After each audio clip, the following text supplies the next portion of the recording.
तो everyone, Tapovan civil services में आपका स्वागत है। तो आइए हम अपनी टेस्ट सीरीज को आगे बढ़ाते हुए एक प्रीवियस ईयर क्वेश्चन और सॉल्व करते हैं। इसमें आज हम एसएसटी पेपर 2 सामाजिक अध्ययन के 60 क्वेश्चन सॉल्व करेंगे। किस प्रकार से क्वेश्चन आते हैं आपको समझ में आएगा, और जो लेक्चर्स मेरे द्वारा अपलोड किए गए हैं, पढ़ाए गए हैं, उनसे बहुत कुछ हेल्प मिलेगी आपको, लगभग पूरी तरह से। उनके बाहर कोई भी क्वेश्चन नहीं जाएगा, क्योंकि जो एग्ज़ाम का पैटर्न है वो एनसीईआरटी बेस्ड है और एनसीईआरटी से बाहर कोई भी क्वेश्चन नहीं जाता है। इसलिए आप तैयारी उस ढंग से करिए। सीटेट तो एक क्वालिफाइंग पेपर है। क्वालिफाइंग पेपर के बावजूद आप सिलेक्शन तभी पा सकते हैं जब आपको सब्जेक्ट का गहरा अनुभव, डिटेल मालूम हो। तो इसलिए आप लेक्चर्स भी देखें और अपनी नोट्स, शॉर्ट नोट्स बनाएं। उसमें अंडरलाइन करके बताया गया है कि कितना आपको पढ़ना है, बाकी आपको छोड़ देना है। जो जो अंडरलाइन कराया गया है वहीं से क्वेश्चन आते हैं, आप इसमें अभी देखेंगे। तो यही सजेशन है आप लोगों को कि पहले आप लेक्चर्स देखें और उसकी शॉर्ट नोट्स बनाएं और फिर इनमें सतत अभ्यास करें आप। तो आप जो भी वैकेंसी आएगी, चाहे वो बिहार की हो टीचिंग की, चाहे यूपी की हो, चाहे राजस्थान की हो, चाहे दिल्ली की हो, चाहे हरियाणा की हो, उत्तराखंड की हो या मध्य प्रदेश की हो, आप सभी जगह अव्वल रहेंगे, टॉप करेंगे आप। वो एक बार आपकी मेहनत हमेशा काम आएगी। जब भी वैकेंसी आएगी किसी भी स्टेट की या केंद्र शासित राज्य की, कहीं की भी आएगी, तो आपके लिए बहुत हेल्पफुल होगी आपकी नोट्स। इसलिए आप डिटेल ज़रूर पढ़ें। इसके बाद MCQs को ज़्यादा से ज़्यादा सॉल्व करें, तो चीज़ें आपके पकड़ में आएगी। तो चलिए आज हम चर्चा करेंगे इसकी, और सपोर्ट करने के लिए बहुत बहुत धन्यवाद आप लोगों का। आप लोग ज़्यादा से ज़्यादा लोग जुड़िए और शेयर करिए, जिससे लोगों तक वीडियो पहुंच सकें। तो चलिए हम क्वेश्चन नंबर 91 है, 91वां क्वेश्चन है, शुरू करते हैं। संसद में उत्तराखंड के कितने सदस्य प्रतिनिधित्व करते हैं? तो यहाँ संसद शब्द का जिक्र आया है और उत्तराखंड राज्य का। तो संसद का निर्माण जो होता है, तो उसमें राष्ट्रपति, लोकसभा और राज्यसभा, इन 3 लोगों से मिलकर के संसद का निर्माण होता है। ऐसा हमारे संविधान में वर्णित है। तो संसद में राष्ट्रपति होता है, लोकसभा और राज्यसभा। लोकसभा निम्न सदन, राज्यसभा उच्च सदन। राज्यसभा कभी भंग नहीं की जा सकती है और लोकसभा को भंग किया जा सकता है। तो इस प्रकार से अब वो पूछता है कि उत्तराखंड के कितने सदस्य प्रतिनिधित्व करते हैं, अर्थात संसद के रूप में सांसद बनकर संसद में कितने सदस्य वहाँ से जाते हैं, कितनी सीटें हैं। तो इसका जो सही आंसर होगा वह होगा ऑप्शन नंबर सी, 8 सीटें उत्तराखंड में हैं। तो 3 राज्यसभा के सदस्य जाते हैं वहाँ, राज्यसभा सांसद, और 5 जो है लोकसभा सीट है वहाँ की। जो 5 लोकसभा हैं वह है टिहरी, गढ़वाल, अल्मोड़ा और नैनीताल। तो इस प्रकार से इसका जो सही आंसर होगा वह होगा ऑप्शन नंबर सी, उत्तराखंड के 8 सदस्य प्रतिनिधित्व करते हैं संसद में। अब हम बढ़ते हैं अगले क्वेश्चन की ओर। क्वेश्चन नंबर 92 है, भारतीय संविधान का निम्न में से कौन सा अनुच्छेद नई अखिल भारतीय सेवाओं से संबंधित है? इसमें ऑप्शन दिए गए हैं। ऑप्शन नंबर ए है अनुच्छेद 249, ऑप्शन नंबर बी है अनुच्छेद 252, ऑप्शन नंबर सी है अनुच्छेद 312, ऑप्शन नंबर डी है इनमें से कोई नहीं। तो जो इसका सही आंसर होगा वह होगा option number C. Option number C, अनुच्छेद 312 में भारत की अखिल भारतीय सेवाओं का जिक्र है। अखिल भारतीय जो सेवाएं होती हैं, तो उनको सृजन करने का अधिकार संसद के उच्च सदन अर्थात राज्यसभा को है, न कि लोकसभा को। तो क्वेश्चन में यह भी पूछ सकता है घुमा करके कि जो अखिल भारतीय सेवाएं हैं उनको सृजन करने का कार्य संसद में किसे प्राप्त है? ऑप्शन दे देगा राष्ट्रपति, लोकसभा, राज्यसभा या इनमें से कोई नहीं। तो राज्यसभा को यह अधिकार प्राप्त है कि वह अखिल भारतीय सेवाओं का सृजन करे। वर्तमान में 3 सेवाएं जो हैं वो भारतीय प्रशासनिक सेवा IAS, भारतीय पुलिस सेवा IPS तथा भारतीय वन सेवा IFS, इंडियन फॉरेस्ट सर्विस को अखिल भारतीय सेवा का दर्जा प्राप्त है। तो इस प्रकार उनको भी पूछ सकता है कि वर्तमान में कितनी सेवाओं को अखिल भारतीय सेवाओं का दर्जा प्राप्त है, तो आप इसको भी याद रखेंगे। अब हम बढ़ते हैं क्वेश्चन नंबर 93 की ओर। तो क्वेश्चन नंबर 93 बोलता है उत्तराखंड के राज्यपाल द्वारा आंग्ल भारतीय समुदाय के कितने सदस्यों को राज्य विधानसभा के लिए मनोनीत किया जाता है? यहाँ जिक्र करता है उत्तराखंड राज्य का फिर से कि उत्तराखंड के जो राज्यपाल द्वारा हैं, राज्यपाल जी हैं, उनके द्वारा आंग्ल भारतीय समुदाय के कितने सदस्यों को राज्य विधानसभा के लिए मनोनीत किया जाता है? ऑप्शन नंबर ए है 1, ऑप्शन नंबर बी है 2, ऑप्शन नंबर सी है 3, ऑप्शन नंबर डी है इनमें से कोई नहीं। तो इसका जो सही आंसर होगा वह होगा ऑप्शन नंबर ए, 1 सदस्य को मनोनीत कर सकते हैं। उत्तराखंड के राज्यपाल महोदय आंग्ल भारतीय समुदाय के 1 सदस्य को राज्य विधानसभा के लिए मनोनीत कर सकते हैं उत्तराखंड में। लेकिन वर्तमान में 144वें संविधान संशोधन अधिनियम के द्वारा यह प्रावधान समाप्त कर दिया गया है। आंग्ल भारतीयों की नियुक्ति अब नहीं की जाती है या मनोनीत नहीं किया जाता है। अभी 144वां संविधान संशोधन जो हुआ है 2022 में, उसके द्वारा क्या कर दिया गया है, इसको हटा दिया गया है, इस पावर को कि राज्यपाल कोई आंग्ल भारतीय सदस्य को वहाँ मनोनीत करे, तो इसको हटा दिया गया है, निरसित कर दिया गया है। तो इस प्रकार से अब यह अधिकार नहीं है। अब हम बढ़ते हैं अगले क्वेश्चन की ओर। क्वेश्चन नंबर है 94। एक ग्राम प्रधान बनने हेतु न्यूनतम आयु क्या है? एक ग्राम प्रधान अर्थात ग्राम पंचायत का सरपंच जो होता है उसको ग्राम प्रधान भी बोलते हैं। तो एक ग्राम प्रधान बनने हेतु न्यूनतम आयु क्या है? ऑप्शन है ऑप्शन नंबर ए 18 वर्ष, ऑप्शन नंबर बी है 21 वर्ष, ऑप्शन नंबर सी है 25 वर्ष, ऑप्शन नंबर डी है 30 वर्ष। तो इसका जो सही आंसर है वह है ऑप्शन नंबर बी, 21 वर्ष। आप याद रखेंगे, इसका जो सही आंसर है वह है ऑप्शन नंबर बी, 21 वर्ष। अब हम बढ़ते हैं अगले क्वेश्चन की ओर। जबकि इसमें 25 वर्ष जो दिया गया है वह होगा सांसद बनने की। सांसद जो बनते हैं, संसद में जाते हैं, केंद्र में अभी जिसका चुनाव चल रहा है 18वीं लोकसभा का सदस्य बनने के लिए क्या होता है, 25 वर्ष की उम्र अनिवार्य होती है। अब हम बढ़ते हैं अगले क्वेश्चन की ओर। क्वेश्चन नंबर 95 है 74वें संविधान संशोधन अधिनियम के प्रावधानों के तहत नगरीय क्षेत्र के प्रशासन को कितने भागों में बांटा गया है? तो जो 74वां संविधान संशोधन हुआ है तो उसके तहत पूछता है कि नगरीय प्रशासन को कितने भागों में बांटा गया है। तो इसका जो सही आंसर है वह है ऑप्शन नंबर बी।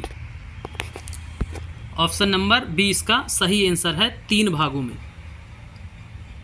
आपको मालूम होगा नगरीय प्रशासन को कितने भागों में, तो 3 भागों में। नगर पंचायत, नगर पालिका परिषद और नगर निगम। इस प्रकार से आप अभी चुनाव हुए थे मध्य प्रदेश में, इस विधानसभा चुनाव के पहले, अभी जो विधानसभा चुनाव हुआ था उसके पहले हुए थे नगर निकाय चुनाव, नगर निगम वगैरह के। तो वही पूछता है कि नगरीय प्रशासन यानी नगर निगम के चुनाव जो हुए थे तो उसमें नगर पंचायत, नगर पालिका और सबसे बड़ा जो क्षेत्र होता है वह होता है नगर निगम।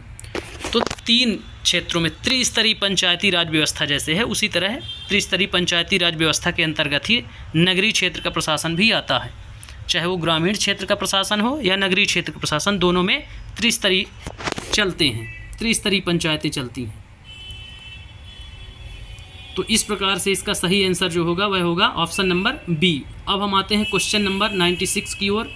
96 में दिया गया है कि पंचायत राज संस्थाओं में प्रारंभ में महिलाओं को कितना प्रतिशत आरक्षण प्रदान किया गया था।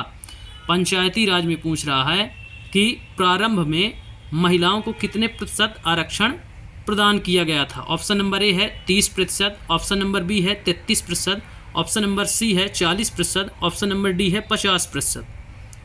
तो इसका जो सही आंसर होगा वह होगा ऑप्शन नंबर बी 33%। इसका जो सही आंसर होगा वह होगा ऑप्शन नंबर बी 33%। प्रारंभ की बात कर रहा है, वर्तमान की नहीं।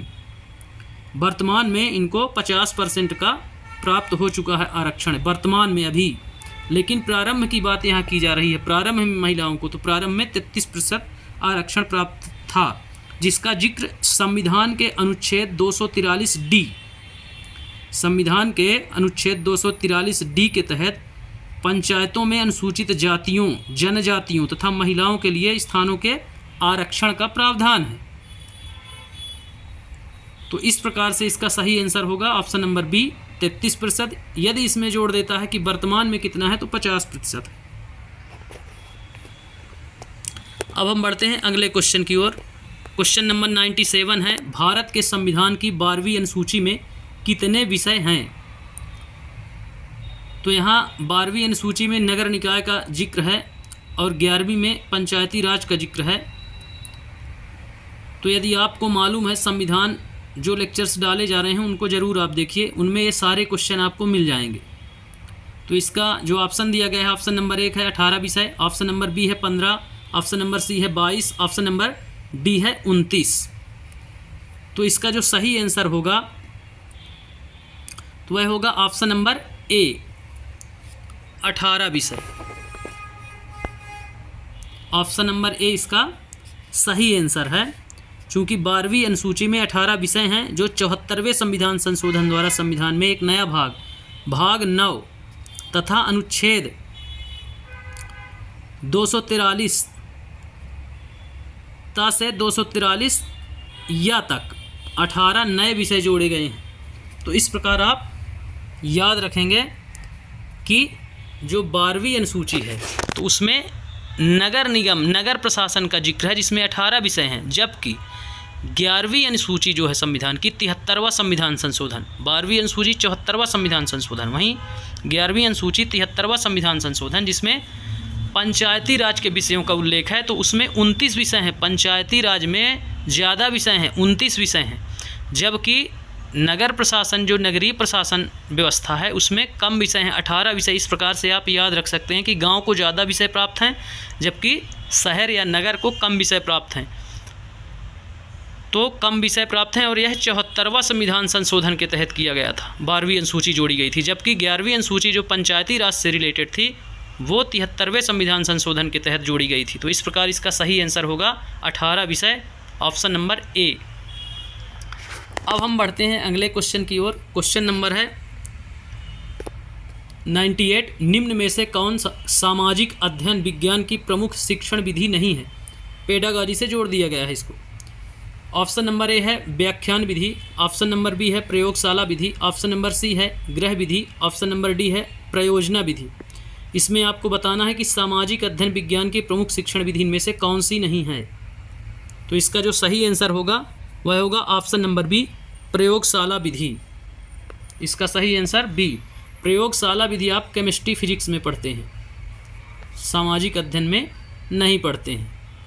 प्रयोजना कार्य सामाजिक अध्ययन में भी दिया जाता है, व्याख्यान विधि इसमें भी प्रचलित है सामाजिक अध्ययन में, और गृह कार्य भी दिया जाता है। इस प्रकार प्रयोगशाला जो विधि है वह भौतिकी, रसायन और साइंस, बायोलॉजी से संबंधित है। अब हम देखते हैं अगला क्वेश्चन। क्वेश्चन नंबर है 99, सामाजिक अध्ययन के लिए निम्न में से कौन सी अनुदेशनात्मक सामग्री प्रयोग की जाती है। अनुदेश के रूप में कौन सी सामग्री सामाजिक अध्ययन के लिए प्रयोग की जाएगी। इसमें 4 ऑप्शन है। ऑप्शन नंबर ए है श्यामपट्ट, ऑप्शन नंबर बी है bulletin board, option number C है flannel board, option number D है ये सभी। तो इसका जो सही आंसर है वह होगा ऑप्शन नंबर डी ये सभी। ऐसे क्वेश्चन ज़्यादातर ऑप्शन नंबर डी ही होते हैं, ये सभी। अधिकांश क्वेश्चन, कोई रेयर कंडीशन हो कि इसमें से ना हो, नहीं सभी ऑप्शन सही होते हैं ऐसे क्वेश्चनों के। फिर हम देखते हैं अगला क्वेश्चन, क्वेश्चन नंबर 100। निम्नांकित में किसने शिलप्पाधिकारम की रचना की? ये मैं पढ़ा चुका हूँ, हिस्ट्री का है, तो इसको आप जब लेक्चर जाएंगे बाकायदा अंडरलाइन कराया गया है कि ये इम्पोर्टेंट है, आप इसको नोट करिए। इसमें जो ऑप्शन दिए गए हैं, ए है सत्तनार, बी है इलंगो, सी है मुर्दिलार और डी है अप्पायार। तो इसका जो सही आंसर है वह है ऑप्शन नंबर बी। इसका जो सही आंसर है वह है option number B, Ilango. Ilango ने शिलप्पाधिकारम की रचना की। तो इस प्रकार से इसका सही आंसर ऑप्शन नंबर बी होगा। ये पढ़ाया गया है हिस्ट्री के लेक्चर में, सीरीज डाली गई है, आप देख सकते हैं वहाँ। अब हम देखते हैं अगला क्वेश्चन, क्वेश्चन नंबर 101। निम्नांकित हड़प्पा सभ्यता के स्थलों में किस स्थान पर पुराविदों को जुते हुए खेत के प्रमाण मिले हैं? ऑप्शन है, option number A Kalibangan, option number B Harappa, option number C Mohenjodaro, option number D Banawali. तो इसका जो सही आंसर होगा वह होगा option number A Kalibangan. Kalibangan वह स्थान है जहां से जुते हुए खेत के प्रमाण मिले हैं। तो यह भी लेक्चर में पढ़ाया गया है, अपलोड कर दिया गया है, आप वहां से इसका डिटेल देख सकते हैं। हड़प्पा सभ्यता वहां पढ़ा दी गई है, प्राचीन कालीन नगरीय सभ्यताएं पढ़ाई गई हैं आधुनिक तक की। तो इस प्रकार से इसका जो सही आंसर होगा ऑप्शन नंबर ए कालीबंगा। अब हम देखते हैं अगला क्वेश्चन, क्वेश्चन नंबर 102 है।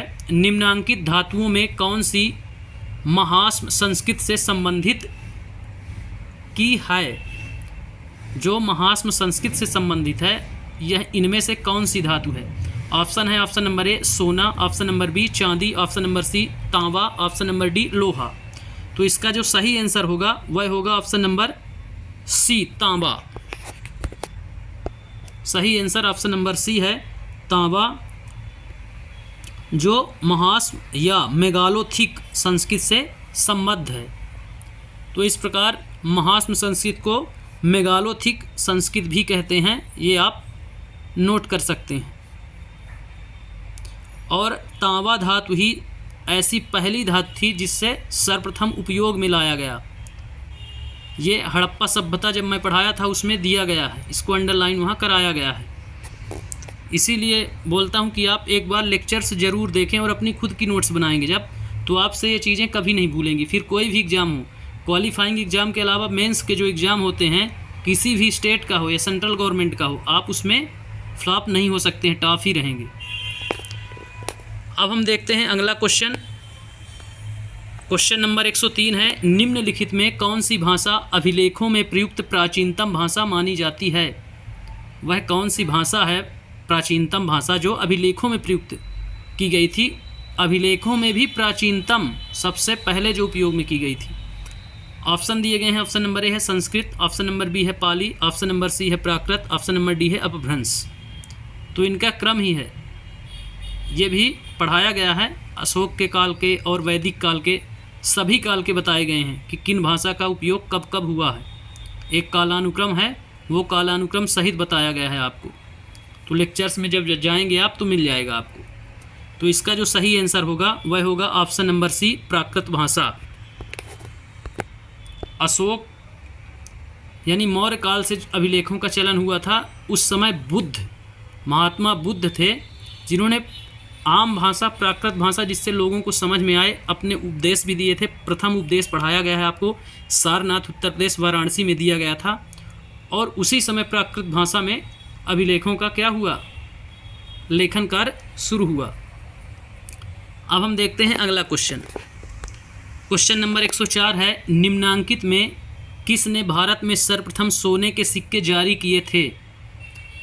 इसके ऑप्शन हैं, ऑप्शन नंबर ए है नंदों ने, ऑप्शन नंबर बी है शकों ने, ऑप्शन नंबर सी है गुप्तों ने, ऑप्शन नंबर डी है कुषाणों ने। तो इसका जो सही आंसर होगा वह होगा ऑप्शन नंबर डी कुषाण शासकों ने। कुषाण शासकों ने सर्वप्रथम भारत में सोने के सिक्के जारी किए थे।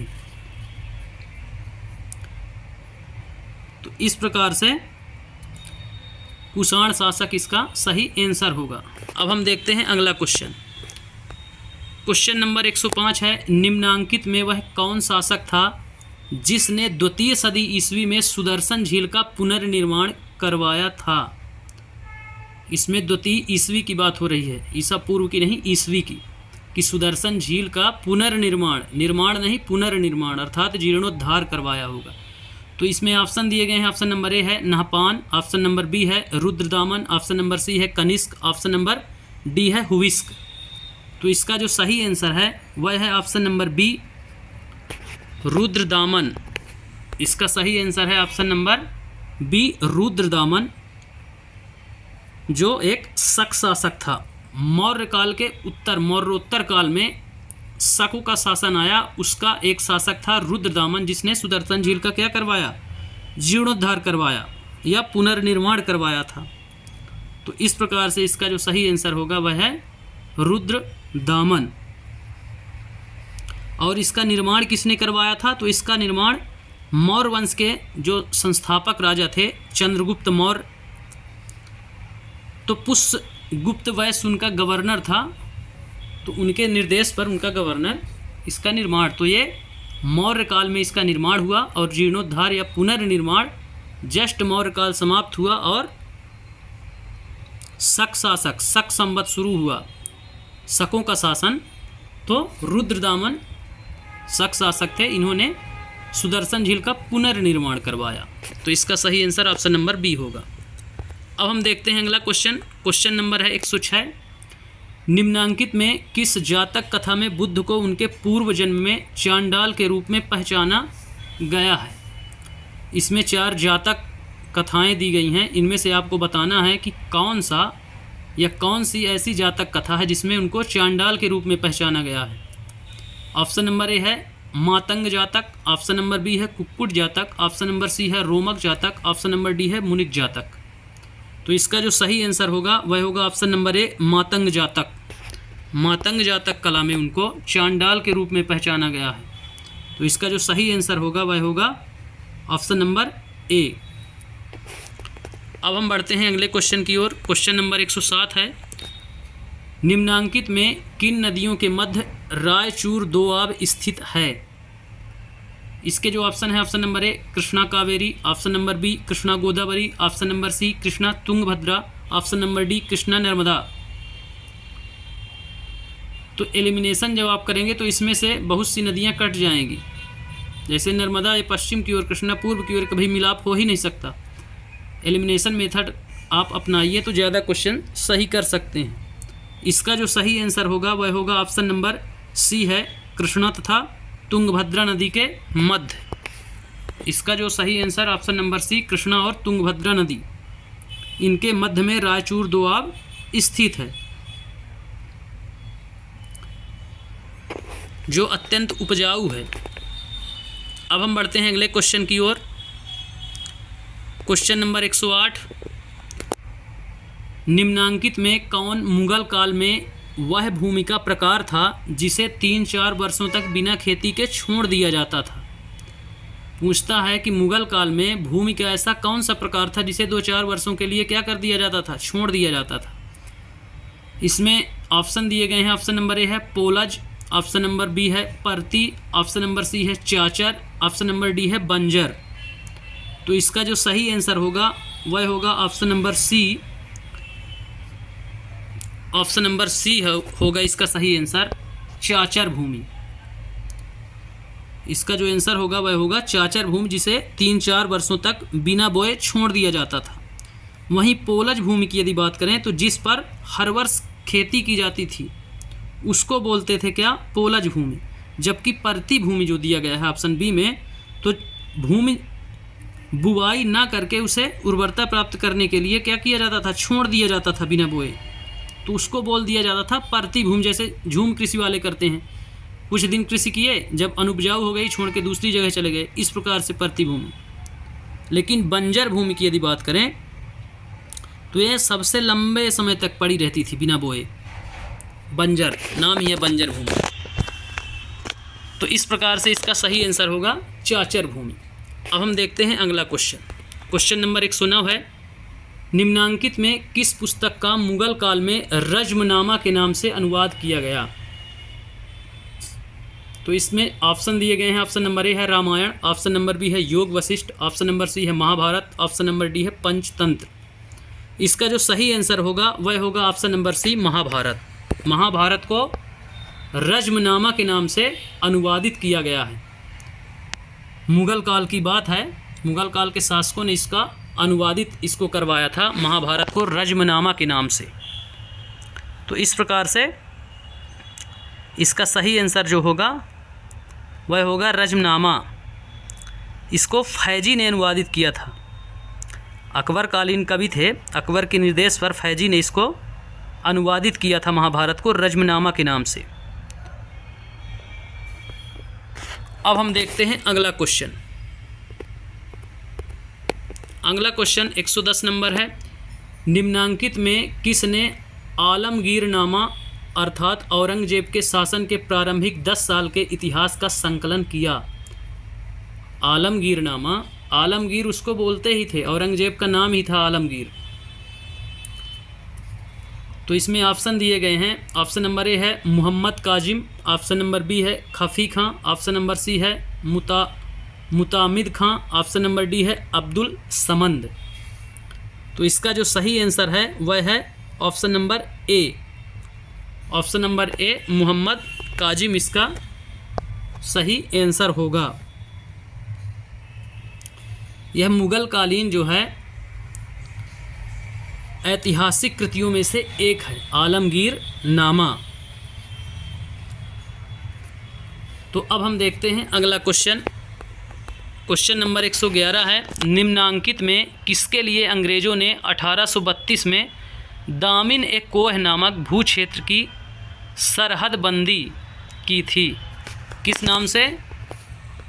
तो दामिन ए कोह, और 1832 की यहाँ चर्चा की जा रही है। इसमें ऑप्शन है, option number A Bhil, option number B Santhal, option number C Kol, option number D है नागा।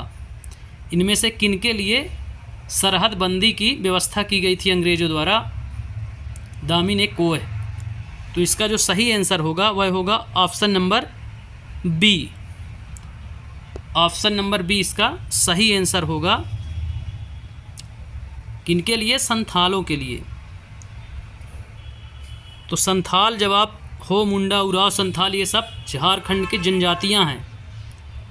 तो जनजातियों वाला चैप्टर जब मैं पढ़ाऊंगा उसमें इसका डिटेल आपको मिलेगा। जबकि भील और कोल ये जनजाति मध्य प्रदेश की है, नागा और नागालैंड की, पूर्वोत्तर भारत की है। नागा हिल्स भी है, अर्थात नागा पहाड़ी। तो इस प्रकार इसका सही आंसर ऑप्शन नंबर बी है। अब हम देखते हैं अगला क्वेश्चन। क्वेश्चन नंबर 112, निम्नांकित में किन्हें ब्रिटिश काल में डीकू पुकारा जाता था? यहाँ ब्रिटिश कालीन बात हो रही है औपनिवेशिक भारत की, और डीकू शब्द है। किन लोगों को डीकू के नाम से पुकारा जाता था ब्रिटिश कालीन भारत में? ऑप्शन है जमींदार, ऑप्शन बी है महाजन, ऑप्शन सी है किसान, ऑप्शन डी है स्थानीय शासक। तो इसका जो सही आंसर होगा वह होगा ऑप्शन नंबर ए। जमींदारों को डीकू पुकारा जाता था ब्रिटिश काल में।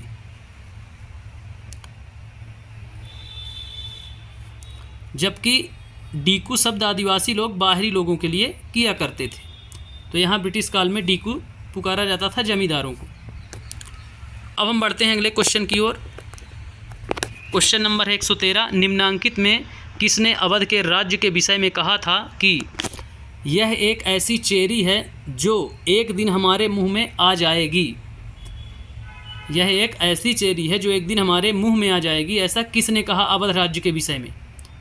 ऑप्शन है, option number A Lord Minto, option number B Lord Curzon, option number C Lord Amherst, option number D है लॉर्ड डलहौजी। तो इसका जो सही आंसर होगा वह होगा option number D Lord Dalhousie. Option number D इसका सही आंसर है, लॉर्ड डलहौजी, जिनका शासनकाल 1848 से 1856 ईस्वी के मध्य रहा।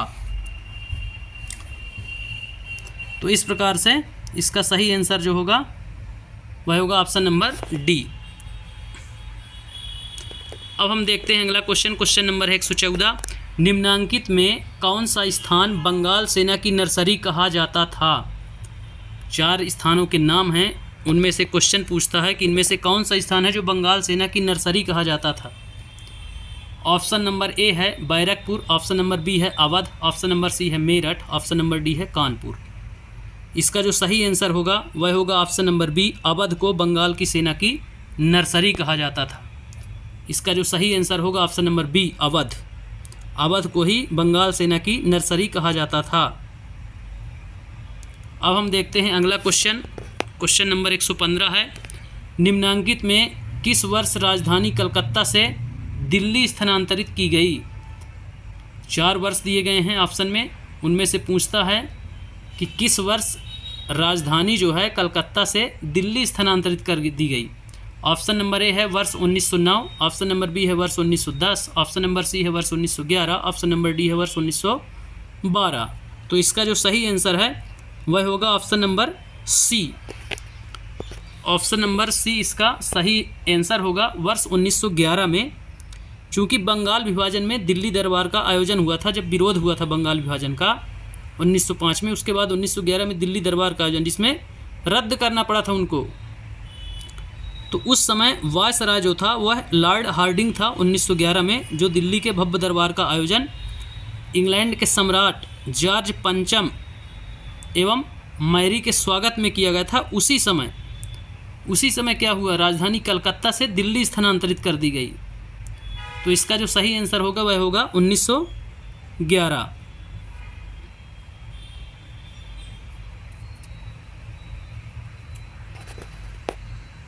अब हम चलते हैं अगले क्वेश्चन की ओर। क्वेश्चन नंबर 116 है, सूची 2 दी गई हैं, उनको सुमेलित करना है, नीचे कूट दिए गए हैं।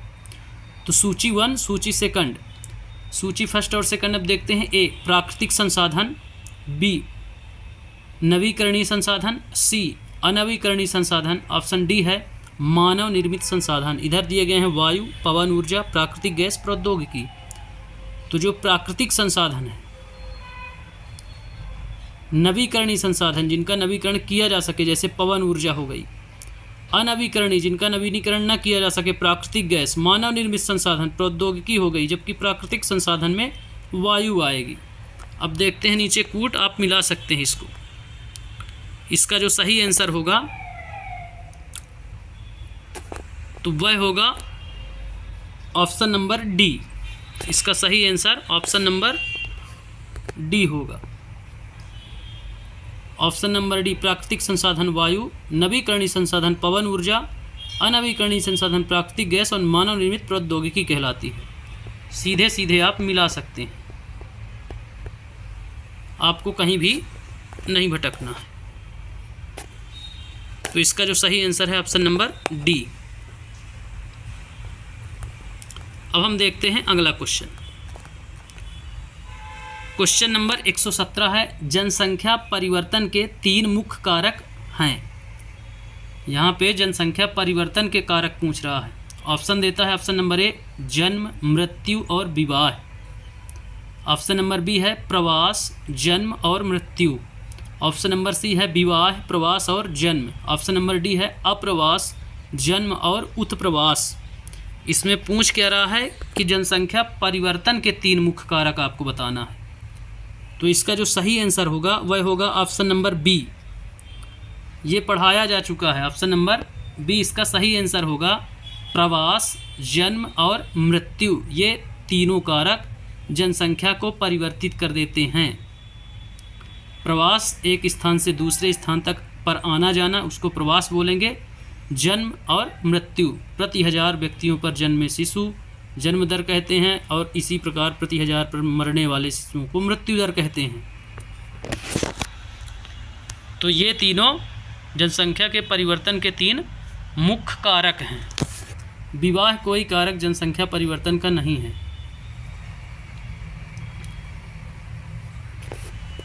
अब हम बढ़ते हैं अगले क्वेश्चन की ओर। क्वेश्चन नंबर 118 है, संसार में दिन और रात की अवधि कब बराबर होती है।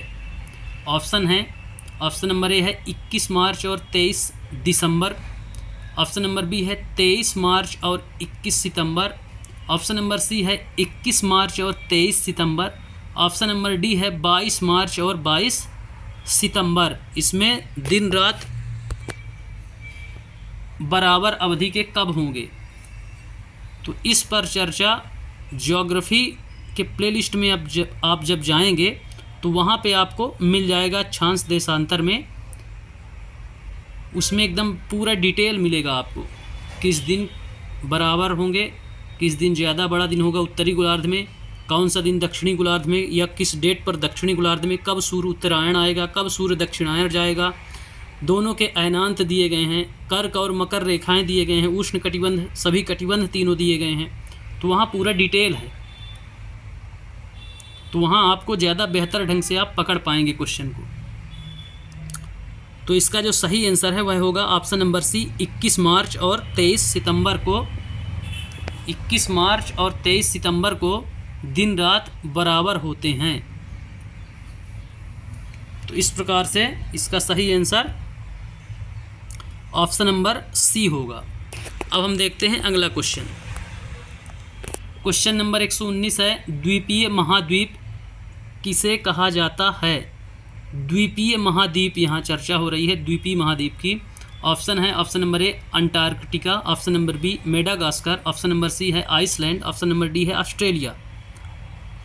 तो द्वीपीय महाद्वीप किसे कहा जाता है, तो इसका जो सही आंसर होगा वह होगा option number D Australia. Australia महाद्वीप, इसको द्वीपीय द्वीप इसलिए कहा जाता है द्वीपीय महाद्वीप क्योंकि द्वीप का अर्थ होता है जो चारों तरफ से जल से घिरा हो, और सभी जितने भी महाद्वीप हैं उनमें ऑस्ट्रेलिया एक ऐसा महाद्वीप है जो चारों ओर से जल से घिरा हुआ है, उसको स्थलीय सीमा किसी महाद्वीप की टच नहीं करती है, जलीय सीमा से वो मिलता है, स्थलीय सीमा से नहीं मिलता है, इसलिए इसको द्वीपीय महाद्वीप कहा जाता है। जबकि मेडागास्कर, जब आप अफ्रीका महाद्वीप के पूर्वी भाग में जाएंगे तो एक छोटा सा, ये अफ्रीका से ही अलग हुआ है, वहाँ पर द्वीप है, उसको मेडागास्कर। अंटार्कटिका महाद्वीप नीचे है जो बर्फ़ से ढका रहता है। आइसलैंड आप जब जाएंगे अटलांटिक महासागर के ऊपर उत्तर अमेरिका के पूर्व में, तो वहाँ आइसलैंड आपको मिल जाएगा, वहाँ फायर रिंग है, ज़्यादातर ज्वालामुखी, वहीं सक्रिय ज्वालामुखी वाला इलाका है वो। तो इस प्रकार जो इसका सही आंसर होगा वह होगा ऑस्ट्रेलिया।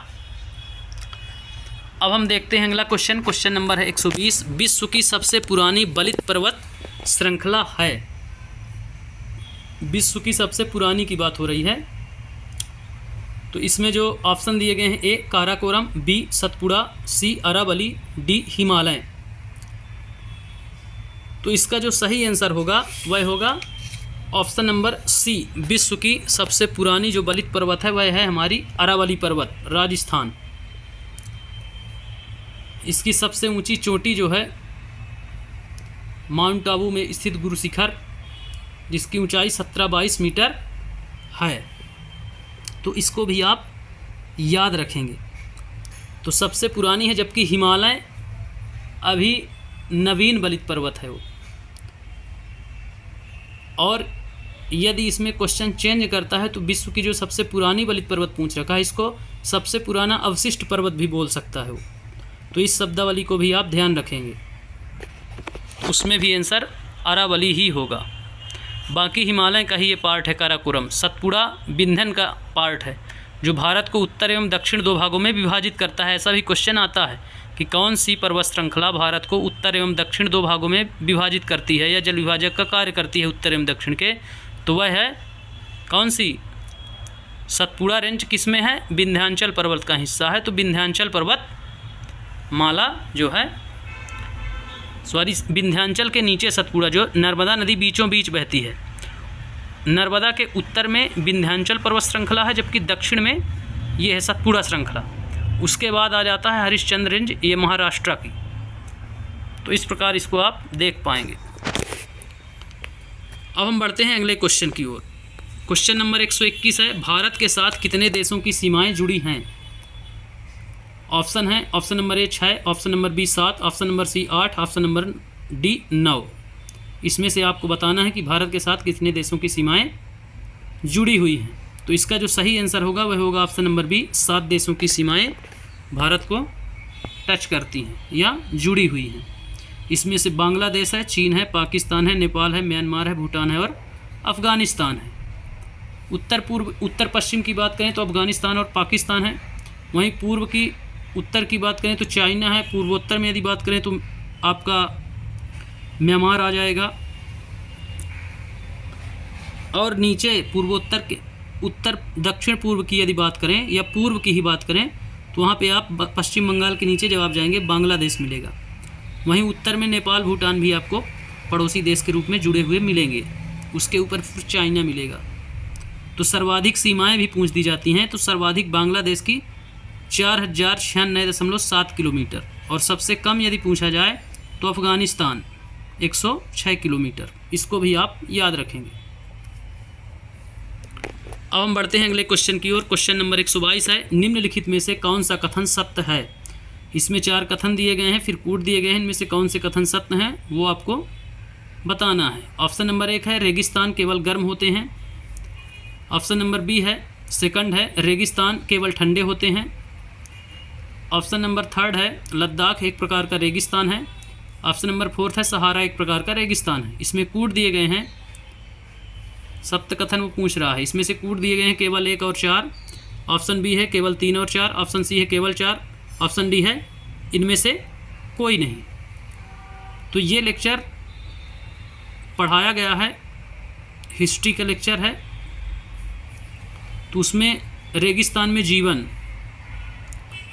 इस लेक्चर के नाम से अपलोड किया गया है। रेगिस्तान में जीवन प्लेलिस्ट में ये अपलोड कर दिया गया है। तो उसमें जब आप जाएंगे तो उसमें 2 ही जिक्र हैं, एक गर्म मरुस्थल, एक ठंडा मरुस्थल। जिसमें ठंडे के रूप में हम भारत का लद्दाख का मरुस्थल पढ़ते हैं और गर्म मरुस्थल में अफ्रीका के उत्तरी भाग का कौन सा सहारा मरुस्थल पढ़ते हैं। तो इस प्रकार से आप दोनों को देख पाएंगे कि इसका जो सही आंसर होगा वह होगा ऑप्शन नंबर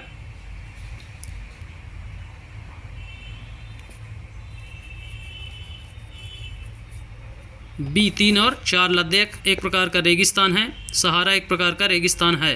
तो इसका सही आंसर होगा गर्म क्षेत्र।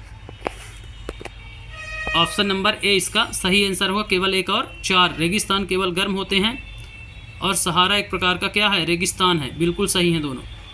लद्दाख भी एक प्रकार का रेगिस्तान है लेकिन ठंडा रेगिस्तान है। इस बात को आप ध्यान रखेंगे। जब आप लेक्चर्स में जाएंगे आपको फुल डिटेल वहाँ मिलेगा। वहाँ की जीवन शैली, वहाँ की जनजातियाँ, उनके कार्य, रहन सहन सब कुछ उसमें मिल जाएगा। अब हम देखते हैं अगला क्वेश्चन। क्वेश्चन नंबर 123 है, अमेजन नदी के बारे में कौन सा कथन सत्य है। अमेजन नदी है तो उसके बारे में कौन सा कथन सत्य है देखना आप। ऑप्शन नंबर ए है यह कर्क और मकर रेखा के बीच स्थित है। ऑप्शन बी है यह विश्व की सबसे लंबी नदी नहीं है। ऑप्शन नंबर सी है यह शीतोष्ण कटिबंध में स्थित नहीं है। ऑप्शन नंबर डी है यह पूर्व से पश्चिम दिशा में प्रवाहित होती है। तो इसका जो सही आंसर होगा वह होगा ऑप्शन नंबर डी, अमेजन विश्व की सबसे बड़ी नदी है, न कि लंबी नदी। लंबी पूछता तो नील नदी होता है। तो इस प्रकार इसका सही आंसर होगा ऑप्शन नंबर डी, यह पूर्व से पश्चिम दिशा में प्रवाहित होती है। सत्य कथन पूछ रहा है, इसलिए इसका सही आंसर ऑप्शन नंबर डी, यह पूर्व से पश्चिम दिशा में प्रवाहित होती है। अब हम देखते हैं अगला क्वेश्चन। क्वेश्चन नंबर है 124, निम्नलिखित में से कौन सा युग्म सुमेलित नहीं है। 4 युग्म हैं, इसमें सुमेलित बताना है कौन सा सुमेलित नहीं है। इसमें नहीं शब्द को विशेष ध्यान रखेंगे। ऑप्शन नंबर ए है वेल्ड दक्षिण अमेरिका, बी है पंपास अर्जेंटीना। ये सभी मैदानों के नाम हैं और महाद्वीपों के नाम हैं।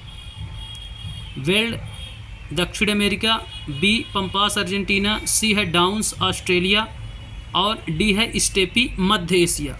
उसमें ये पूछता है कि कौन सा सुमेलित नहीं है। तो इसका जो सही आंसर होगा वह होगा वेल्ड। वेल्ड सुमेलित नहीं है, बाकी सभी सुमेलित हैं। वेल्ड है अफ्रीका में देता इसको यदि अफ्रीका के साथ जोड़ देता तो ये सही हो जाता वेल्ड। बाकी ये पंपास अर्जेंटीना का है, डाउन्स ऑस्ट्रेलिया का है, स्टेपी मध्य एशिया का है। वहीं प्रेयरी यदि पूछता तो प्रेयरी आपका उत्तर अमेरिका कनाडा दोनों में है। तो इस प्रकार से इसमें जो वेल्ड है वो अफ्रीका का है, न कि दक्षिण अमेरिका का है। अब हम बढ़ते हैं अगले क्वेश्चन की ओर। क्वेश्चन नंबर 125 है, ज्वार भाटा का कारण है। ज्वार भाटा का कारण इसमें पूछ रहा है। ऑप्शन है ए सूर्य की गुरुत्वाकर्षण शक्ति, ऑप्शन बी है सुनामी, ऑप्शन सी है चंद्रमा एवं सूर्य की गुरुत्वाकर्षण शक्ति, ऑप्शन डी है केवल चंद्रमा की गुरुत्वाकर्षण शक्ति। इसका जो सही आंसर होगा वह होगा ऑप्शन नंबर सी, चंद्रमा एवं सूर्य की गुरुत्वाकर्षण शक्ति। ये भी पढ़ा दिया गया है, लेक्चर्स में अपलोड कर दिया गया है, ज्योग्राफी का टॉपिक है ज्वार और भाटा। तो इसका सही आंसर ऑप्शन नंबर सी, चंद्रमा एवं सूर्य की गुरुत्वाकर्षण शक्ति। उसमें बताया भी गया है कि जब सूर्य, चंद्रमा, पृथ्वी एक सीधी रेखा पर होते हैं तो उच्च ज्वार आते हैं या बृहद ज्वार आते हैं। जब पृथ्वी के लंबवत या चंद्रमा और सूर्य एक दूसरे के लंबवत होते हैं तो वो एक दूसरे के विपरीत बल लगाते हैं, इसलिए उस दिन लघु ज्वार आते हैं। तो इसका आंसर जो होगा ऑप्शन नंबर सी, चंद्रमा एवं सूर्य की गुरुत्वाकर्षण शक्ति। अब हम बढ़ते हैं अगले क्वेश्चन की ओर। क्वेश्चन नंबर 126, गरजते चालीसा का संबंध है। पवनों से संबंध है, पवन भी पढ़ाई गई है आपको, ये भी भूगोल ज्योग्राफी का पार्ट है। इसमें ऑप्शन देता है ए पछुआ हवाओं से, बी है उत्तरी गोलार्ध की पछुआ हवा से, सी है दक्षिणी गोलार्ध की पूर्वी हवाओं से, डी है दक्षिण गोलार्ध की पछुआ हवाओं से। इसका जो सही आंसर होगा वह होगा option number D, option number D, दक्षिणी गोलार्ध की पछुआ हवाओं। चूंकि उत्तरी गोलार्ध में महाद्वीप का अत्यधिक विस्तार है इसलिए हवाओं की गति धीमी रहती है, जबकि दक्षिणी गोलार्ध में महासागर का अधिक विस्तार है इसलिए वहाँ हवा की जो गति होती है, स्पीड होती है, वो अत्यधिक तीव्र होती है। तो गरजते चालीसा, जब आप 40 डिग्री अक्षांश पर दक्षिणी गोलार्ध में जाएंगे तो इनको गरजती चालीसा बोलते हैं, 50 डिग्री पर प्रचंड पचासा बोलते हैं और 60 डिग्री पर इसको चीखती साठा बोलते हैं। तो इस प्रकार से 3 डिग्रियों पर पूछा जाता है, 40, 50 और 60। वो दक्षिणी गोलार्ध में ही तीनों घटनाएं घटित होती हैं, उत्तरी गोलार्ध में नहीं। चूंकि उत्तरी गोलार्ध में क्या है, महाद्वीपों का विस्तार अर्थात स्थल भाग का ज़्यादा विस्तार है, इसलिए वहाँ अवरोध उत्पन्न हो जाते हैं पवन में, जबकि महासागरों के ऊपर ये अत्यधिक तीव्र गति से चलती हैं, कोई अवरोध नहीं होता। इसलिए उनको 40 डिग्री पर गरजती चालीसा, 50 पर प्रचंड पचासा और 60 डिग्री पर चीखती साठा के नाम से जाना जाता है। ये पछुआ हवाएं हैं, चूँकि दक्षिणी गोलार्ध में है इसलिए दक्षिणी गोलार्ध की पछुआ हवाएं। अब हम बढ़ते हैं अगले क्वेश्चन की ओर। क्वेश्चन नंबर 127 है, जापान का मैनचेस्टर किसे कहा जाता है। जापान देश है, उसका मैनचेस्टर पूछता है। मैनचेस्टर किसे कहा जाता है जापान का। ए ऑप्शन है ओसाका, बी है टोक्यो, सी है हिरोशिमा और डी है नागासाकी। तो इसका जो सही आंसर होगा वह होगा option number A, option number A Osaka. Osaka को जापान का मैनचेस्टर कहा जाता है। मुख्यतः मैनचेस्टर कहाँ स्थित है, तो यह इंग्लैंड में है। कहाँ है, उत्तर पश्चिम इंग्लैंड में है।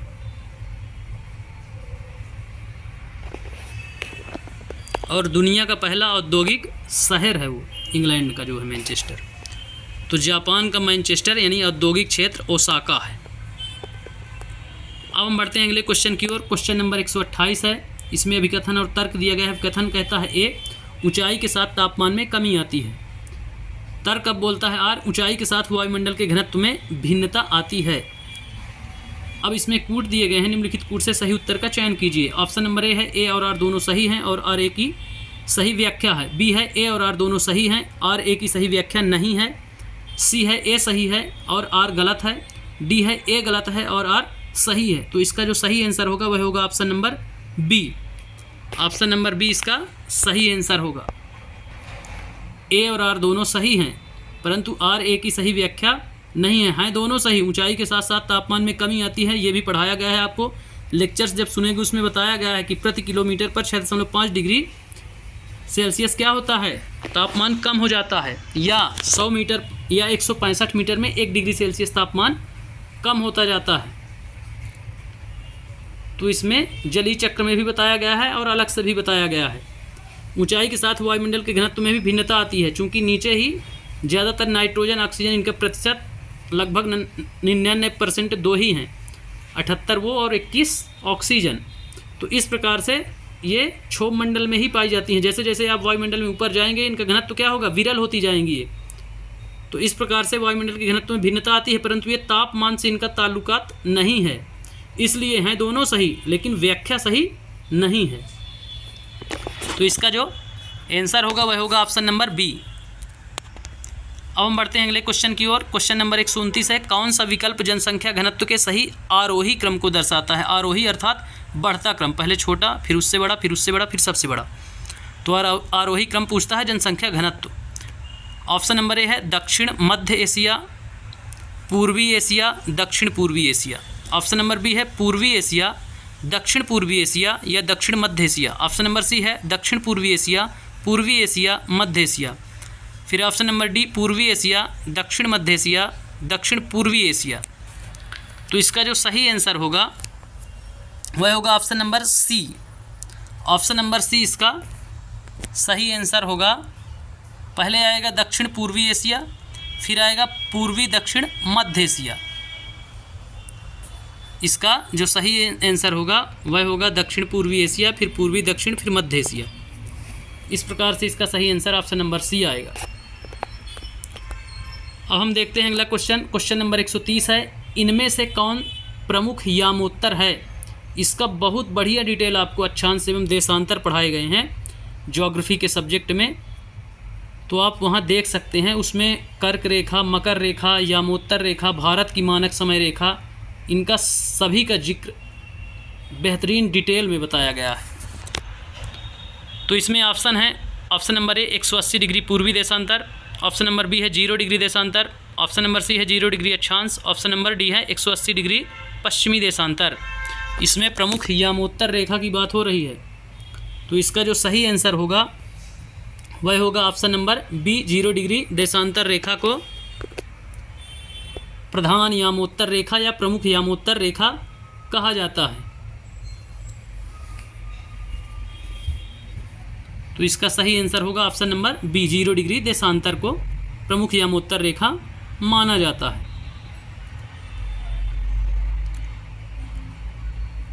अब हम बढ़ते हैं आगे।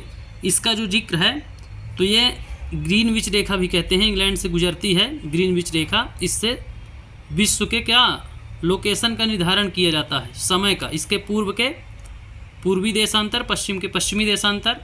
जैसे भारत का जो है निर्धारण वो 5.5 घंटा आगे है, तो पूर्व में है। जितने पूर्व में है वो इससे समय आगे होगा, और जो पश्चिम में है उनमें बाद में उगेगा सूर्य, अर्थात वो समय पीछे चलेगा। जो 0 डिग्री देशांतर के पश्चिम में होंगे वहाँ समय पीछे बताएगा, जो पूर्व में होंगे वहाँ समय पहले बताएगा। तो ये डिटेल मैं बताया हूँ लेक्चर्स में, आप वहाँ बेहतरीन ढंग से समझ सकते हैं। अब अगला क्वेश्चन देखते हैं। क्वेश्चन नंबर 131, निम्नलिखित में से कौन सा थीमेटिक मानचित्र है? ऑप्शन नंबर ए है नदियों को दर्शाने वाले मानचित्र, ऑप्शन नंबर बी है वर्षा वितरण मानचित्र, ऑप्शन नंबर सी है गांवों को दर्शाने वाले मानचित्र, ऑप्शन नंबर डी है राजधानियों को दर्शाने वाले मानचित्र। नदियों, वर्षा, गांवों और राजधानियों चारों का जिक्र है, उसमें थीमेटिक मानचित्र आपको बताना है। ये चैप्टर अभी मैं पढ़ाऊँगा एक आध दिन बाद। ये ज्योग्राफी का ही चैप्टर है, भूगोल का, प्रायोगिक भूगोल का। तो ऑप्शन नंबर इसका जो सही होगा वह होगा ऑप्शन नंबर बी, वर्षा के वितरण मानचित्र हैं। ये थीमेटिक मानचित्र जो हैं, वर्षा वितरण मानचित्र को थीमेटिक मानचित्र बोलते हैं। अब हम बढ़ते हैं अगले क्वेश्चन की ओर। क्वेश्चन नंबर है 132, इनमें से कौन व्याख्यान विधि का गुण नहीं है? ऑप्शन नंबर ए है भाषण संबंधी योग्यता का विकास, ऑप्शन नंबर बी है अध्यापक के लिए सुविधाजनक, ऑप्शन नंबर सी है श्रवण कौशल का विकास, ऑप्शन नंबर डी है बाल केंद्रित विधि। क्वेश्चन क्या पूछ रहा है कि व्याख्यान विधि का गुण नहीं है इनमें से कौन सा? तो इसका जो सही आंसर होगा वह होगा option number D. Option number D इसका सही होगा, बाल केंद्रित विधि। व्याख्यान विधि बाल केंद्रित विधि नहीं है, शिक्षक केंद्रित है, शिक्षक खड़े होकर व्याख्यान देता है। अब हम बढ़ते हैं अगले क्वेश्चन की ओर। क्वेश्चन नंबर 133 है, सामाजिक विज्ञान शिक्षण की किसी विधि में, सामाजिक विज्ञान की जो शिक्षण है वो किस विधि में छात्र विशिष्ट से सामान्य की ओर अग्रसर होते हैं? तो करीब 11 या 12 विधियां हैं, उनमें से वो विशिष्ट से सामान्य की ओर अग्रसर होने वाली विधि का जिक्र करता है।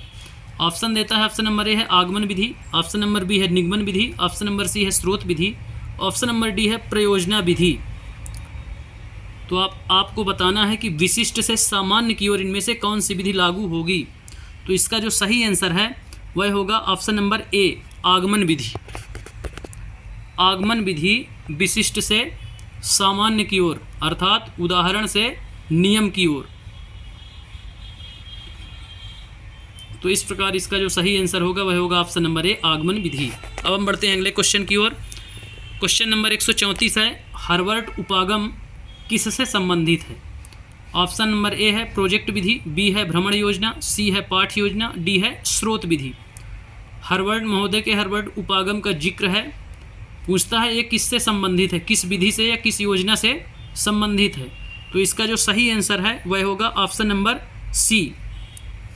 ऑप्शन नंबर सी इसका सही आंसर होगा। पाठ योजना से हार्वर्ड उपागम का संबंध है। ये अमेरिका के प्रसिद्ध शिक्षा शास्त्री थे। हार्वर्ड महोदय जो थे अमेरिका के प्रसिद्ध शिक्षा शास्त्री थे और इन्होंने क्या किया, दैनिक पाठ योजना के लिए कुछ नियम बनाए थे। तो इसलिए इनका जिक्र है इसमें। हार्वर्ड उपागम उन्हीं के नाम पर है। ये अमेरिका के शिक्षा शास्त्री थे, इन्होंने पाठ योजना के संबंध में कुछ नियम बनाए थे। अब हम बढ़ते हैं अगले क्वेश्चन की ओर। क्वेश्चन नंबर है 135, सामाजिक अध्ययन शिक्षण में छात्र व्यवहारिक ज्ञान प्राप्त करता है। सामाजिक अध्ययन का जो शिक्षण है उसमें छात्र इनमें से कौन से व्यवहारिक ज्ञान को प्राप्त करेगा। ऑप्शन है ऑप्शन नंबर ए, क्षेत्रीय भ्रमण द्वारा। ऑप्शन नंबर बी है सामाजिक अध्ययन प्रयोगशाला द्वारा। ऑप्शन नंबर सी है व्याख्यान विधि द्वारा। ऑप्शन नंबर डी है प्रश्नोत्तर विधि द्वारा। जिसमें छात्र संलग्न रहेगा उसमें सबसे ज़्यादा उसको व्यवहारिक ज्ञान होगा। तो आपको समझ में आ गया होगा कि इसका ऑप्शन कौन सा सही होगा। इसका ऑप्शन जो सही होगा वह होगा ऑप्शन नंबर ए। इसका जो सही आंसर होगा वह होगा ऑप्शन नंबर ए, क्षेत्रीय भ्रमण। क्षेत्रीय भ्रमण में वो स्वयं जाएगा और देखेगा, कनेक्ट होगा चीज़ों से, इसलिए जिसमें वो बिजी रहेगा, स्वयं करके सीखेगा। इसलिए इसका आंसर जो होगा क्षेत्रीय भ्रमण द्वारा। सामाजिक अध्ययन प्रयोगशाला में नहीं होगा, वो व्यवहारिक ज्ञान उसको नहीं होगा। प्रायोगिक ज्ञान थोड़ा बहुत हो सकता है कि वो मैप देखे, अक्षांश देशांतर को देख ले, बता दे, लेकिन व्यवहार में उतार नहीं पाएगा कि लोकेशन बता देगा। वो ऐसा नहीं हो पाएगा जब तक वो जा करके नहीं देखेगा। इसलिए भ्रमण ऐसे क्षेत्र, आप एक बार उसको किसी भी स्थान का भ्रमण करवाएंगे वो कभी नहीं भूलेगा उस क्षेत्र को। तो इस प्रकार उसके जो व्यवहारिक ज्ञान प्राप्त होगा वो क्षेत्रीय भ्रमण से ज़्यादा बेहतर ढंग से प्राप्त होगा। अब हम बढ़ते हैं अगले क्वेश्चन की ओर। क्वेश्चन नंबर है 136, सामाजिक विज्ञान किससे संबंधित है। ऑप्शन नंबर ए है माल का निर्माण। ऑप्शन नंबर बी है आजीविका के साधन। सी है आपूर्ति और खपत। डी है ये सभी। तो सामाजिक विज्ञान इनमें से किससे संबंधित है। इसका जो सही आंसर होगा वह होगा ऑप्शन नंबर डी, ये सभी। ये सभी किस में आ जाएंगे, सामाजिक विज्ञान में समाहित है। माल का निर्माण भी अभी एक लेक्चर अपलोड किया गया है जिसमें विनिर्माण क्षेत्र 3 क्षेत्रों में, प्राथमिक द्वितीयक तृतीयक में आपको समझाया गया है कि माल विनिर्माण द्वितीयक क्षेत्र में कैसे आता है। प्राथमिक क्षेत्र में कृषि करना, मछली पकड़ना, खनन कार्य करना, ये सारे प्राथमिक क्षेत्र में। तृतीयक क्षेत्र में सेवा क्षेत्र, तो इनका भी जिक्र इसमें पूछ सकता है। तो इस प्रकार से ये तीनों सामाजिक विज्ञान के ही पार्ट हैं। अब हम बढ़ते हैं अगले क्वेश्चन की ओर। क्वेश्चन नंबर 137 है, निम्नलिखित में से कौन सा सामाजिक अध्ययन पढ़ाने का उद्देश्य नहीं है। यहाँ नहीं शब्द फिर से आया है कि सामाजिक विज्ञान जो है पढ़ाने का उद्देश्य नहीं है। इनमें से कौन सा, तो नंबर ए है अच्छी नागरिकता के लिए, बी है चरित्र निर्माण, सी है अच्छी तरह से स्कोरिंग, डी है अवकाश का उचित उपयोग। तो इनमें से आपको बताना है कि इनमें से ऐसी कौन सी चीज़ है जिनके लिए पढ़ाना आवश्यक उद्देश्य नहीं है। तो इसका जो सही आंसर होगा वह होगा option number C. Option number C इसका सही आंसर होगा। अच्छी तरह से स्कोरिंग, स्कोर आए ना आए, आपको व्यवहारिक नॉलेज बढ़ना चाहिए, आपको रटाना नहीं है आपको। तो इसलिए इसका ऑप्शन सी सही होगा, चूंकि नहीं पूछ रहा है। अब हम बढ़ते हैं अगले क्वेश्चन की ओर। क्वेश्चन नंबर 138 है, पर्यावरण शिक्षा को स्कूलों में पढ़ाया जाना चाहिए क्योंकि। पर्यावरण शिक्षा को स्कूलों में पढ़ाया जाना चाहिए क्योंकि 4 ऑप्शन है। ऑप्शन नंबर ए है यह पर्यावरण प्रदूषण को बढ़ाएगा। ऑप्शन नंबर बी है यह जीवन का महत्वपूर्ण हिस्सा है। ऑप्शन नंबर सी है यह शिक्षकों को नौकरी प्रदान करेगा। ऑप्शन नंबर डी है हम पर्यावरण से बच नहीं सकते। तो इसमें पढ़ाए जाने का जिक्र है कि क्यों पढ़ाया जाना चाहिए पर्यावरण स्कूलों में। तो इसका जो सही आंसर होगा वह होगा ऑप्शन नंबर बी, यह जीवन का महत्वपूर्ण हिस्सा है मनुष्य। जब आप CDP पढ़ेंगे तो उसमें एक शब्द आता है मनुष्य जो है आनुवांशिक और पर्यावरण 2 का ही मात्र पार्ट है, बाकी कुछ भी नहीं है। तो इसका आंसर उसमें मिल जाएगा आपको। तो यह जीवन का एक महत्वपूर्ण हिस्सा है। प्रदूषण को बढ़ाएगा नहीं, हम अच्छी तकनीकी सीखेंगे, कम करेंगे बल्कि। तो ये 3 ऑप्शन गलत हैं, ऑप्शन बी सही आंसर है इसका। अब हम बढ़ते हैं अगले क्वेश्चन की ओर। क्वेश्चन नंबर 139 है, प्रारंभिक स्तर पर इतिहास शिक्षण का सबसे महत्वपूर्ण और प्रभावी तरीका है। प्रारंभिक स्तर पर आपको पढ़ाना है, एग्ज़ाम ही ये होता है 6ठी से 8वीं का। तो प्रारंभिक स्तर पर पढ़ाने के लिए इतिहास शिक्षण में सबसे महत्वपूर्ण प्रभावी तरीका कौन सा होगा? ऑप्शन दिए गए हैं। ऑप्शन नंबर 1 कहानी कथन पद्धति, ऑप्शन बी व्याख्यान पद्धति, ऑप्शन सी चर्चा पद्धति, ऑप्शन डी प्रश्न उत्तर या प्रश्नोत्तर पद्धति। तो इसका जो सही आंसर होगा वह होगा ऑप्शन नंबर ए कहानी कथन पद्धति। इसीलिए सभी NCERTs जो दी गई हैं उनमें फर्स्ट में कहानी के माध्यम से ही शुरुआत किया गया है बच्चों के लिए। इसलिए जो लेक्चर मैं पढ़ाता हूँ उसमें कहानी के माध्यम से ही सारी चीज़ें कहानी के माध्यम से ही लिंक करके बताई गई हैं। कोई ना कोई एग्जाम्पल या कहानी से जोड़ करके उनका डिटेल बताया गया है। इसलिए इसका सही आंसर कहानी कथन पद्धति प्रारंभिक स्तर पर बच्चों को इतिहास समझाने के लिए उपयोगी है। अब हम बढ़ते हैं अगले क्वेश्चन की ओर। क्वेश्चन नंबर 140 है, सामाजिक अध्ययन के अंतर्गत भूगोल शिक्षण से संबंधित विविध प्रकार की मिट्टियों के नमूने रखे जाते हैं। ऑप्शन ए है भूगोल कक्ष में, ऑप्शन बी है भूगोल संग्रहालय में, ऑप्शन सी है भूगोल प्रयोगशाला में, ऑप्शन डी है भूगोल पुस्तकालय में। इसका सही आंसर आप लोग समझ गए होंगे। इसका जो सही आंसर होगा वह होगा ऑप्शन नंबर बी, भूगोल के संग्रहालय में सभी प्रकार के मिट्टियों के नमूने रखे जाते हैं। उनसे खनिजों का पता भी चलती है, मिट्टी की उर्वरा क्षमता का भी पता चलता है। इस प्रकार कई कारकों का पता चल जाता है कि इसके अंदर कौन कौन से खनिज मिलने की संभावना है। इसलिए मिट्टी का परीक्षण या अध्ययन करना अति आवश्यक हो जाता है। अब हम बढ़ते हैं अगले क्वेश्चन की ओर। क्वेश्चन नंबर 141 है, भौगोलिक यात्राएं हैं।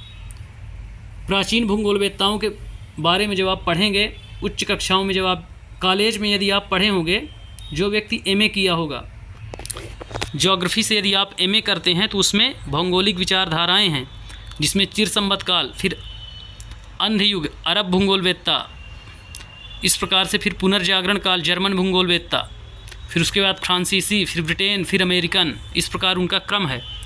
तो पहले भूगोलवेत्ता जो थे वो यात्राएं किया करते थे और खोजते थे।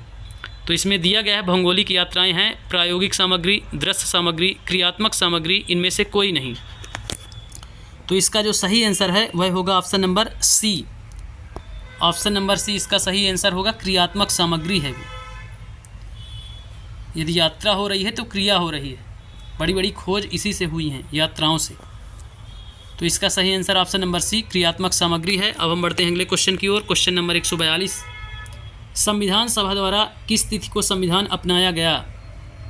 ऑप्शन नंबर ए है 9 दिसंबर 1946, ऑप्शन नंबर बी है 15 अगस्त 1947, ऑप्शन नंबर सी है 26 नवंबर 1949, ऑप्शन नंबर डी है 15 नवंबर 1949।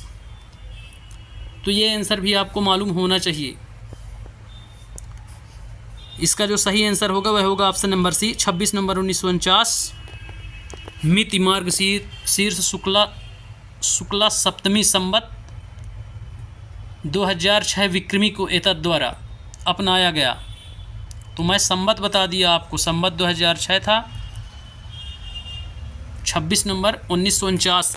संवत और ईसवी और शक संवत, विक्रम संवत, शक संवत और ईसवी सन, ये तीनों मैं बता चुका हूँ आपको कि यदि वर्तमान सन जो चल रहा है अभी,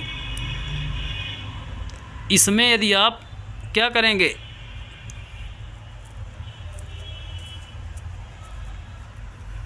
78 वर्ष यदि 57 वर्ष यदि जोड़ देते हैं तो वो विक्रम संवत, 78 पीछे कर देते हैं शक संवत। तो इस प्रकार से आप निकाल सकते हैं। उसमें ये जिक्र हुआ है इतिहास में, मैं बता चुका हूँ इसको।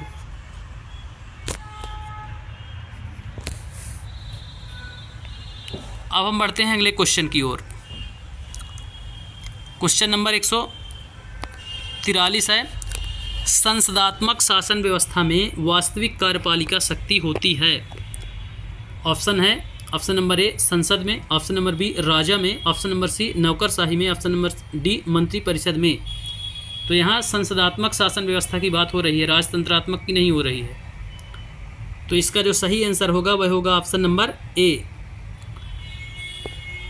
जैसे अभी भारत देश में है, संसद में सारी शक्तियाँ संसद में निहित हैं, कार्यपालिका की शक्ति संसद में निहित है। संसदात्मक या संसदनात्मक शासन व्यवस्था में वास्तविक कार्यपालिका शक्ति संसद में निहित है।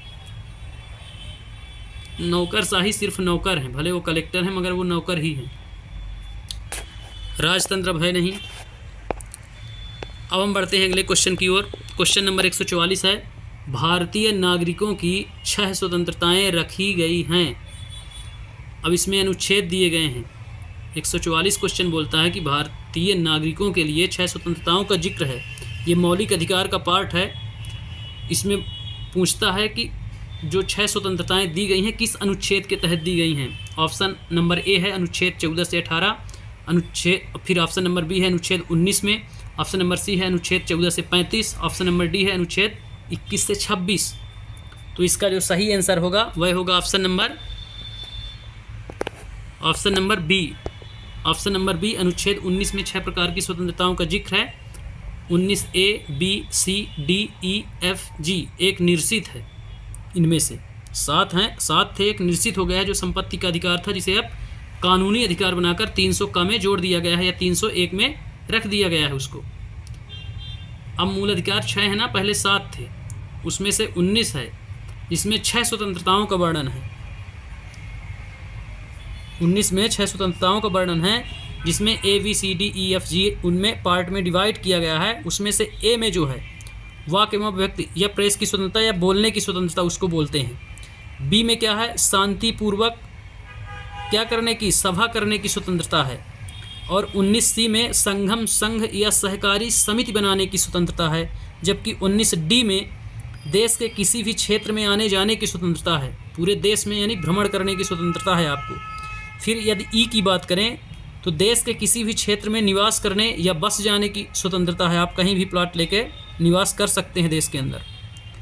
और जो 19 जी है उसमें व्यापार, व्यवसाय या जीविका उपार्जन करने का आपका अधिकार है, यह स्वतंत्रता प्रदान की जाती है भारतीय संविधान द्वारा। तो इस प्रकार 6 स्वतंत्रताओं का जिक्र अनुच्छेद 19 में है। अब हम बढ़ते हैं अगले क्वेश्चन की ओर। क्वेश्चन नंबर 145 है, मौलिक अधिकारों पर युक्ति संगत रोक लगाने के लिए संविधान में किस संस्था को अधिकृत किया गया है। यहाँ पे बात हो रही है मौलिक अधिकारों की, मौलिक अधिकारों पर रोक लगाने की यहाँ बात हो रही है कि संविधान की किस संस्था को यह अधिकार दिया गया है। ऑप्शन है ए राष्ट्रपति, बी सर्वोच्च न्यायालय, सी संसद, डी उपरोक्त में से कोई नहीं। तो इसका जो सही आंसर होगा वह होगा ऑप्शन नंबर सी, संसद। संसद में निहित शक्तियां हैं, संसद इनमें अदल बदल कर सकती है या रोक लगा सकती है या संशोधन कर सकती है। तो इस प्रकार इसका जो ऑप्शन सी है वह सही होगा, संसद। अब हम बढ़ते हैं अगले क्वेश्चन की ओर। क्वेश्चन नंबर 146 है, भारतीय संविधान के अनुसार राज्य व्यवस्थापिका के उच्च सदन का निर्माण या उसे समाप्त किया जा सकता है। यहाँ उच्च सदन की बात हो रही है, राज्यसभा की। तो भारतीय संविधान के अनुसार राज्य व्यवस्थापिका के उच्च सदन का निर्माण या उसे समाप्त किया जा सकता है। ऑप्शन है ए राष्ट्रपति द्वारा, बी प्रधानमंत्री द्वारा, सी संसद द्वारा, डी राज्य विधानसभा द्वारा। राज्य की बात हो रही है, केंद्र की नहीं। राज्य व्यवस्थापिका के उच्च सदन, जैसे केंद्र में राज्यसभा और लोकसभा है, उसी तरह राज्य में विधानसभा और विधान परिषद होती है। तो विधान परिषद जो है उच्च सदन है और विधानसभा निम्न सदन है। उसकी चर्चा यहाँ हो रही है कि राज्य की व्यवस्थापिका के उच्च सदन का निर्माण और समाप्त किसके द्वारा किया जाएगा। तो इसका जो सही आंसर है वह होगा ऑप्शन नंबर सी। इसका सही आंसर जो होगा वह होगा ऑप्शन नंबर सी, किसी भी राज्य की विधान परिषद की स्थापना या समाप्ति का प्रावधान किस अनुच्छेद में है? अनुच्छेद 169 में दिया गया है। तो इसको मैं पहले ही बता चुका हूँ। जिस प्रकार केंद्र में क्या होता है, संसद में राष्ट्रपति, लोकसभा और राज्यसभा, तो राज्यसभा उच्च सदन है, उसी प्रकार जो विधानसभा है हमारी वो निम्न सदन है और विधान परिषद उच्च सदन है। तो इसको भंग करने या निर्माण करने का अधिकार किसको है? संसद को है। अब हम बढ़ते हैं अगले क्वेश्चन की ओर। क्वेश्चन नंबर 147 है, सर्वप्रथम संसदात्मक या संसदनात्मक सरकार किस देश में आरंभ की गई? ऑप्शन है ए स्विट्जरलैंड में, बी ग्रेट ब्रिटेन या यूके में, सी बेल्जियम में, डी फ्रांस में। तो इसका जो सही आंसर है वह है ऑप्शन नंबर बी, सर्वप्रथम संसदनात्मक सरकार की शुरुआत जो है वो ग्रेट ब्रिटेन में की गई, या UK United kingdom, great Britain में की गई संसदनात्मक। वहीं से हमने अपनी व्यवस्था में इसको अंगीकृत किया है, अपनाया है। अब हम बढ़ते हैं अगले क्वेश्चन की ओर। ये संविधान के स्रोत का पार्ट है। अब क्वेश्चन नंबर है 148, सर्वोच्च न्यायालय द्वारा राष्ट्रपति को दिया गया परामर्श ए बाध्यकारी है, बी बाध्यकारी नहीं है, सी ए और बी दोनों, डी ना तो ए और ना ही बी। तो सर्वोच्च न्यायालय है, मान लीजिए वो राष्ट्रपति को कोई परामर्श देता है, सलाह देता है, तो उसमें राष्ट्रपति के पास क्या क्षमताएं हैं, क्या शक्तियां हैं, क्या वह बाध्य है उसके सजेशन को मानने के लिए या उसके परामर्श को मानने के लिए, या बाध्यकारी नहीं है। तो इसका जो सही आंसर है वह होगा ऑप्शन नंबर बी, सर्वोच्च न्यायालय जो है सजेशन तो देता है परंतु राष्ट्रपति उसके लिए क्या है, बाध्यकारी नहीं है कि उनका कहना माने ही, वह स्वतंत्र है। तो इसका जो सही आंसर है वह होगा ऑप्शन नंबर बी। यह प्रावधान संविधान के किस अनुच्छेद में है? तो यह प्रावधान संविधान के अनुच्छेद 143 में वर्णित है कि न्यायालय के परामर्श को स्वीकार या अस्वीकार राष्ट्रपति कर सकता है, ये उसके स्वविवेक का मामला है। अब हम बढ़ते हैं अगले क्वेश्चन की ओर। क्वेश्चन नंबर है 149, भारत के सर्वोच्च न्यायालय ने संविधान के आधारभूत ढांचे के सिद्धांत को स्पष्ट किया। भारतीय सर्वोच्च न्यायालय ने संविधान के आधारभूत ढांचे के सिद्धांत को स्पष्ट किया।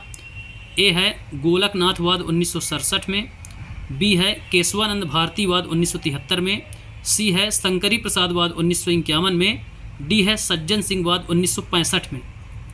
तो इसका जो सही आंसर होगा वह होगा ऑप्शन नंबर बी, केशवानंद भारतीवाद बनाम केशवानंद भारतीवाद 1973 इसका सही आंसर होगा। अब हम आज के सेशन का लास्ट क्वेश्चन सॉल्व करेंगे। क्वेश्चन नंबर 150, भारत में किस तिथि को सूचना का अधिकार लागू किया गया था? यहाँ सूचना के अधिकार की बात हो रही है। तो इसमें ऑप्शन दिए गए हैं। ऑप्शन ए है 23 दिसंबर 2004, ऑप्शन बी है 11 मई 2005, ऑप्शन सी है 5 जून 2005, ऑप्शन डी है 12 अक्टूबर 2005। तो इसका जो सही आंसर है वह होगा option number D. Option number D इसका सही होगा आंसर, 12 अक्टूबर 2005। ये तो सबको मालूम है सूचना का अधिकार 2005 में आया, परंतु 2005 उसने 3 ऑप्शनों में दे दिया है, 11 मई 2005, 5 जून 2005 और 12 अक्टूबर 2005। ये तो हो ही नहीं सकता एलिमिनेशन जब करेंगे, लेकिन 3 में आप फंसेंगे, इसलिए आप डेट को याद रखें क्योंकि डेट एक ही देगा। सन सबको याद है, लगभग सभी लोगों को याद है सन। तो इसका जो सही आंसर होगा वह होगा 12 अक्टूबर 2005 को संपूर्ण देश में सूचना का अधिकार लागू कर दिया गया था। तो इस प्रकार से आज के सेशन में एसएसटी पेपर 2 के हम 60 क्वेश्चनों को देखे हैं, उनका एनालिसिस किया। तो जो लेक्चर अपलोड किए गए हैं, जितने किए गए हैं उसमें से कम 25 क्वेश्चन थे। अभी शेष लेक्चर्स अपलोड किए जाएंगे तो उसके बाहर कुछ भी नहीं आएगा, एक भी क्वेश्चन नहीं जाएंगे।